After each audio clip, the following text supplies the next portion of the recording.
The world's most remote island, Tristan da Cunha. Imagine this right in the middle of the South Atlantic Ocean, thousands of kilometers away from civilization. There's a tiny island, the most remote inhabited place on Earth. Its name is Tristan da Cunha. The nearest settlement is another island, a full 2,334 kilometers away. The closest continental city lies 2,778 kilometers to the east, Cape Town, South Africa. To the west, the nearest land is Brazil, all the way across the ocean in Rio de Janeiro. In short, this is quite literally an island in the middle of nowhere. Tristan da Cunha, together with St. Helena and Ascension Island, is part of the British Overseas Territories, but it's so far away that it almost feels like its own little world. If you ever want to visit from Turkey, you first have to fly to Cape Town in South Africa. Then, if you're lucky enough to find a spot on one of the few cargo ships that make the journey each year, you'll spend about 6 days at sea before finally reaching the island. Yes, by ship only, because there's no airport on Tristan da Cunha. When you arrive, a sign greets you. Welcome to the world's most remote island. The island's capital is called Edinburgh of the Seven Seas. The official language is English, though over time the locals have developed their own unique dialect. About 250 people live here. Everyone knows each other, and most are descendants of the island's very first settlers. It's truly one big family. Despite its size, the island has a little bit of everything: a school, a hospital, a post office, a church, a research center, a bar, a bakery, even a small golf course. There's also one tiny police station with just one officer. But since the crime rate is almost zero, that's more than enough.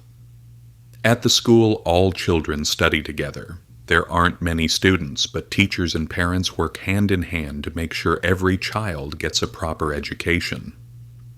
The island's story. Tristan da Cunha was discovered in 1506 by a Portuguese captain of the same name, Tristan da Cunha. But back then, no one could actually land there. The weather was just too rough. For the next few centuries, the island was used only as a stopover for whalers and trading ships, until the 1800s.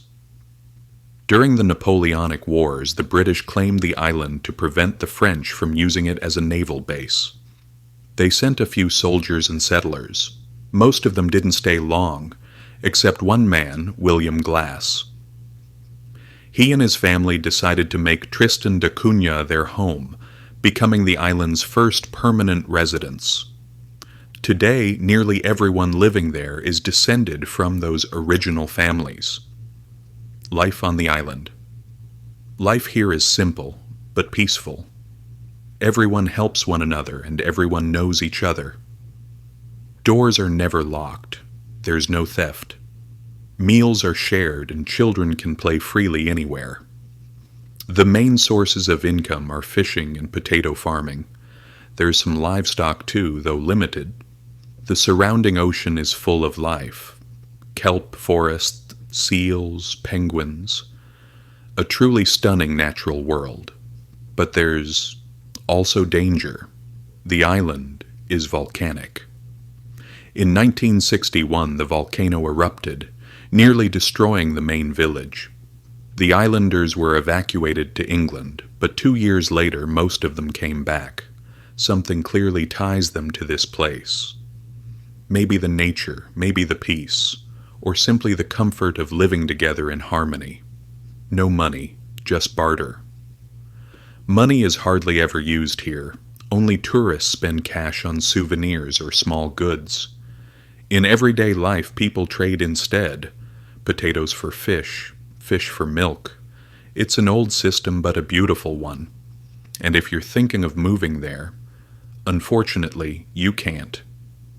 Unless you have family ties to someone on the island, migration isn't allowed. However, it is possible to work there temporarily, usually for a 2-year period. Far from the world, close to peace. No pandemics, no wars, no economic crises reach Tristan da Cunha. While the rest of the world rushes and worries, they live quietly in the middle of the ocean, far from it all. Maybe that's why they're so calm, so happy. Who knows? Maybe being far from civilization is actually the closest one can get to true humanity.